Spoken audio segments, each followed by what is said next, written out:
Dulu aku dihina, ditinggalkan, bahkan dianggap tak punya harga diri.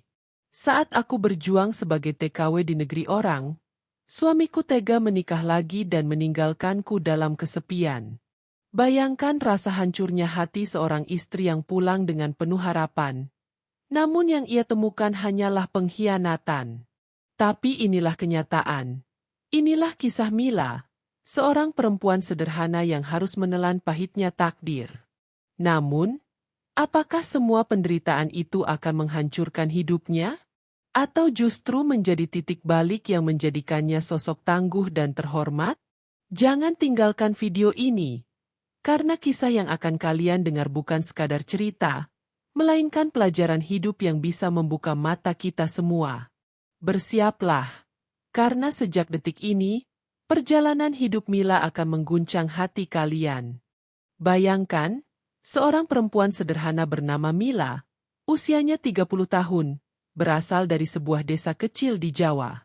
Demi keluarga yang ia cintai, ia rela meninggalkan tanah air, meninggalkan anak sematawayangnya, bahkan meninggalkan kehangatan rumah hanya untuk bekerja sebagai TKW di luar negeri. Hatinya bergetar saat pesawat pertama kali terbang membawanya jauh dari kampung halaman. "Aku harus kuat, aku harus bertahan," bisiknya sambil menahan tangis. Setiap hari di negeri asing itu, ia bekerja tanpa mengenal lelah. Dari pagi buta ia mencuci, mengepel, menyetrika, hingga memasak untuk majikannya. Tangannya kapalan, punggungnya sakit. Namun ia tetap tersenyum setiap kali menerima gaji. Sebagian besar ia kirimkan ke suaminya, Budi, untuk kebutuhan sekolah anak dan memperbaiki rumah yang sudah rapuh. Namun, di balik semua kerja keras itu, sebuah kenyataan pahit menunggunya di kampung. Sebuah kenyataan yang kelak menghancurkan seluruh hatinya, mematahkan harapan, dan membuat air matanya tak terbendung. Awalnya, hidup Mila di negeri orang terasa begitu berat, tapi ada semangat yang selalu membuatnya kuat. Setiap kali menerima gaji, hatinya penuh rasa syukur. Ia langsung mengirim sebagian besar uang itu ke suaminya, Budi, dengan pesan singkat, "Gunakan untuk biaya sekolah anak, jangan lupa sisihkan untuk perbaikan rumah kita." Setiap kali mengirimkan uang, Mila tersenyum sendiri, seakan semua lelahnya terbayar. "Tak apa aku menderita di sini, asal keluarga bahagia di sana," bisiknya sambil menatap foto anaknya yang selalu ia simpan di dompet. Namun, tanpa ia sadari, uang itu tidak sepenuhnya digunakan sebagaimana mestinya. Dari kejauhan, mulai terdengar kabar-kabar aneh. Tetangga di kampung berbisik lirih, Budi sering terlihat dengan seorang perempuan muda. Mereka tampak begitu dekat. Awalnya Mila menutup telinga, berusaha percaya pada suaminya. Tapi semakin lama, bisikan itu makin keras, membuat hatinya was-was. Benarkah suaminya setia? Atau justru diam-diam mengkhianati? Sampai suatu malam, tubuh Mila benar-benar lelah setelah bekerja seharian. Hujan deras mengguyur kota, bajunya basah kuyup, namun ia tetap pulang dengan langkah gontai ke asrama. Saat membuka ponselnya, ada sebuah pesan singkat dari sahabat dekat di kampung. "Mil, maafkan aku, tapi kau harus tahu. Budi sudah menikah lagi." Seketika dunia Mila runtuh. Jantungnya seperti berhenti berdetak. Tangannya gemetar hebat, dan tubuhnya lunglai. "Tidak, ini pasti salah, tidak mungkin," bisiknya dengan suara bergetar. Air mata mulai jatuh, deras, tanpa bisa ia hentikan. Dadanya sesak, napasnya terasa tercekik.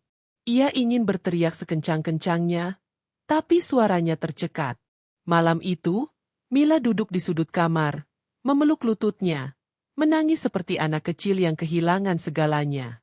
"Tuhan, kenapa saat aku berjuang mati-matian demi keluargaku, justru suamiku tega menghancurkan rumah tangga ini?"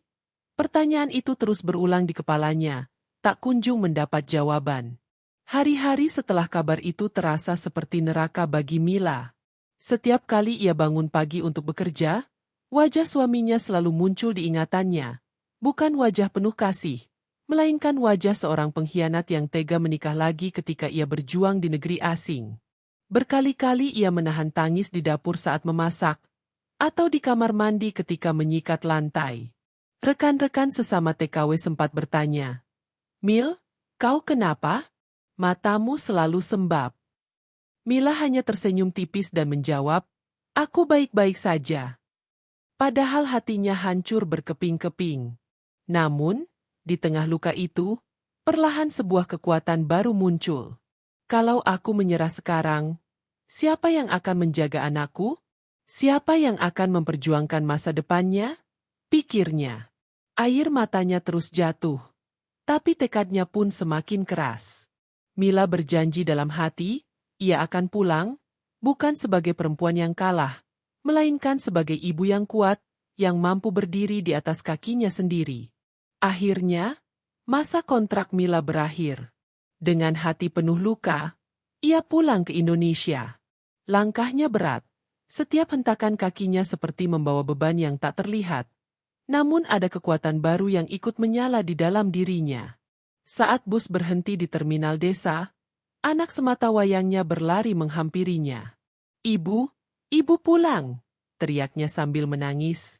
Mila berjongkok, memeluk anaknya erat, tangis mereka pecah, bercampur antara rindu dan luka.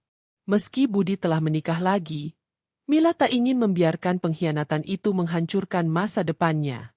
Dengan tabungan yang ia bawa, ia mulai membuka usaha kecil-kecilan di kampung, berjualan kue buatan tangannya. Hari demi hari, usahanya tumbuh. Orang-orang yang dulu mencibirnya karena hanya TKW, kini menatapnya dengan kagum. Mila membuktikan, meski dikhianati, ia mampu bangkit. Dari seorang istri yang disia-siakan, kini ia berubah menjadi ibu tangguh, yang berdiri tegak demi masa depan anaknya. Hari-hari awal berjualan kue bukanlah hal mudah. Mila sering merasa canggung karena dulunya ia dikenal sebagai TKW yang lama merantau. Ada tetangga yang memandang sinis, bahkan berbisik, "Hanya jualan kue?" Setelah bertahun-tahun di luar negeri. Mila tersenyum, meski hatinya kembali perih. Namun ia memilih diam, menahan semua rasa malu. Setiap dini hari ia bangun lebih cepat, menyalakan kompor, mencampur adonan dengan tangan penuh doa, lalu berjalan berkeliling kampung menawarkan kue sederhana itu. Kadang dagangannya habis, kadang tidak ada yang membeli. Saat dagangan sisa, Mila duduk di beranda rumah, menatap langit, lalu berbisik lirih, "Ya Allah, apakah aku sanggup? Apakah jalan ini akan membawa kebahagiaan untukku dan anakku?" Namun di balik keraguan itu, ia tahu, hanya ketekunan yang akan membawanya keluar dari kesedihan. Waktu terus berjalan. Perlahan, kue buatan Mila mulai dikenal. Rasanya enak, teksturnya lembut, dan harganya terjangkau. Awalnya hanya anak-anak kecil yang membeli dengan uang saku, lalu ibu-ibu mulai ikut memesan untuk acara arisan. Dari situ Mila mulai mendapat harapan baru. "Terima kasih, Tuhan, aku masih punya kesempatan," ucapnya sambil meneteskan air mata bahagia. Namun, luka di hatinya belum sepenuhnya sembuh. Setiap kali melihat pasangan suami istri berjalan bersama di pasar, hatinya terasa tertusuk. Ia teringat Budi, lelaki yang dulu ia cintai sepenuh hati, yang kini berjalan dengan perempuan lain. Tapi Mila selalu menghapus air matanya cepat-cepat, lalu berkata pada dirinya sendiri, "Aku harus kuat. Aku bukan lagi perempuan yang sama. Aku sekarang ibu yang harus berdiri tegak." Kalimat itu menjadi mantra yang ia ulang setiap hari, hingga rasa sakit sedikit demi sedikit berganti dengan kekuatan. Suatu sore, Mila kembali bertemu dengan kenyataan pahit. Ia tak sengaja melihat Budi di jalan kampung bersama istri barunya. Mereka tampak mesra, tertawa tanpa beban, seakan dunia milik mereka berdua. Mila terdiam. Dadanya sesak, matanya panas, tapi ia menahan diri agar tidak runtuh. Anaknya yang masih kecil berada di sampingnya, memegang tangannya erat. "Ibu, kenapa?" tanya si kecil polos. Mila tersenyum tipis. meski air mata hampir jatuh. Tidak apa-apa, nak, jawabnya. Dalam hatinya ia berteriak, "Ya Allah, kuatkan aku." Malam itu, ia menangis sejadi-jadinya di dalam kamar. Namun di balik tangis itu, tekadnya justru semakin kuat. Aku akan buktikan. Aku bisa bahagia tanpa dia. Aku akan jadikan anakku alasan untuk tetap bertahan. Kata-kata itu membuatnya kembali berdiri keesokan harinya, lebih teguh daripada sebelumnya. Usaha kue Mila kian berkembang. Dari sekadar berjualan keliling kampung, ia mulai mendapat pesanan dalam jumlah besar untuk acara hajatan. Ia belajar dari nol cara mengatur keuangan, memisahkan modal dan keuntungan, hingga mencoba resep baru yang lebih bervariasi. Banyak orang terkejut dengan perubahan itu. "Mila hebat ya, dulu hanya TKW, sekarang usahanya maju sekali," bisik warga. Mila hanya tersenyum, tak lagi merasa perlu membalas dengan kata-kata. Diam-diam, rasa percaya dirinya tumbuh. Namun, dalam hati kecilnya, masih ada satu luka yang belum terobati. Rasa dikhianati oleh orang yang seharusnya setia.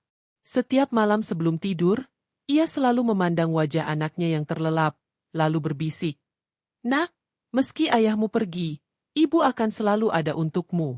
Ibu tak akan biarkan kau merasa kurang kasih sayang."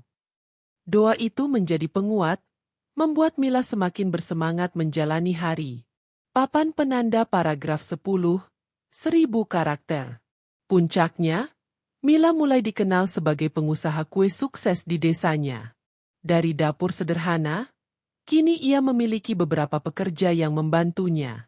Ia bahkan bisa membeli sepeda motor baru untuk mengantar pesanan, sesuatu yang dulu hanya ia impikan. Orang-orang yang dulu meremehkannya, kini justru datang meminta resep dan saran darinya. Mila tersenyum penuh kebanggaan. Ternyata benar, kerja keras tidak pernah mengkhianati, bisiknya. Namun, kebahagiaan itu bukan sekadar soal harta atau usaha yang maju. Yang lebih penting, ia menemukan kembali harga dirinya yang sempat hilang karena pengkhianatan. Ia belajar bahwa meski dikhianati, seorang perempuan bisa bangkit, berdiri tegak, dan bahkan menjadi lebih kuat daripada sebelumnya. Dan saat ia menatap anaknya yang kini tumbuh sehat dan cerdas, Mila tahu, pengorbanannya tidak pernah sia-sia. Justru rasa sakit itulah yang menjadikannya sosok tangguh hari ini. Meski hidupnya mulai stabil, bayang-bayang masa lalu masih sering menghantui Mila. Ada malam-malam ketika ia tak bisa tidur, hanya terbaring sambil menatap langit-langit kamar. Kenangan saat Budi mengkhianatinya, senyum mesra Budi dengan wanita lain, semua itu muncul seperti bayangan yang tak bisa diusir. Hatinya kembali sakit. Tapi kali ini berbeda. Dulu ia menangis putus asa. Sekarang ia menangis dengan kekuatan. "Ya Allah, aku sudah melewati semua ini. Aku kuat karena Engkau. Jangan biarkan aku jatuh lagi," bisiknya pelan. Air matanya jatuh, tapi di wajahnya muncul senyum tipis. Mila tahu, luka itu mungkin tidak akan hilang. Tapi ia bisa memilih untuk tidak dikuasai olehnya. Dan setiap kali menatap anaknya yang tertidur pulas, rasa sakit itu berubah menjadi energi. Energi untuk terus maju, membuktikan bahwa dirinya mampu, meski tanpa seorang suami di sisinya. Hari demi hari, Mila semakin dikenal bukan hanya sebagai penjual kue, tapi sebagai inspirasi bagi banyak perempuan di desanya. Beberapa ibu-ibu sering datang kepadanya, bercerita tentang masalah rumah tangga, lalu bertanya bagaimana cara bertahan. Mila mendengarkan dengan sabar, lalu menjawab dengan lembut, "Jangan biarkan luka menghancurkan hidupmu. Bangkitlah, meski rasanya sakit. Kita semua punya kekuatan yang tak kita sadari." Kata-kata itu bukan sekadar nasihat kosong, melainkan buah dari pengalaman hidupnya sendiri. Orang-orang pun mulai menghormatinya, bukan hanya karena usahanya sukses, tapi karena ia menjadi teladan nyata. Mila yang dulu dipandang sebelah mata, kini berubah menjadi sosok yang penuh wibawa. Dalam hatinya, ia sering tersenyum sambil berbisik, "Terima kasih, Tuhan. Dari rasa sakit ini, Engkau menjadikanku kuat dan mengubahku menjadi seseorang yang lebih berarti." Namun, cobaan hidup belum sepenuhnya usai. Suatu hari, Budi datang ke rumah Mila. Dengan wajah penuh penyesalan, ia berkata, "Mil, aku salah. Aku ingin kembali." Mila terdiam. Hatinya bergetar, namun pikirannya tetap jernih. Dulu, mungkin ia akan langsung memaafkan, tapi kini dirinya berbeda. Ia menatap Budi dengan mata yang basah, lalu berkata lirih, "Budi, aku sudah memaafkanmu sejak lama. Tapi maaf, aku tidak bisa kembali. Aku sudah menemukan diriku, dan aku tidak ingin kehilangan lagi." Kata-kata itu membuat Budi tertunduk. Mila menutup pintu dengan tenang, bukan dengan kebencian, melainkan dengan kekuatan. Air matanya jatuh, tapi kali ini air mata kemenangan. Untuk pertama kalinya, ia benar-benar merasa bebas. Kehidupan Mila terus berjalan dengan indah. Usahanya semakin besar. Bahkan ia bisa menyekolahkan anaknya ke sekolah yang lebih baik. Ia tidak lagi hidup dalam bayang-bayang masa lalu, melainkan dalam cahaya masa depan.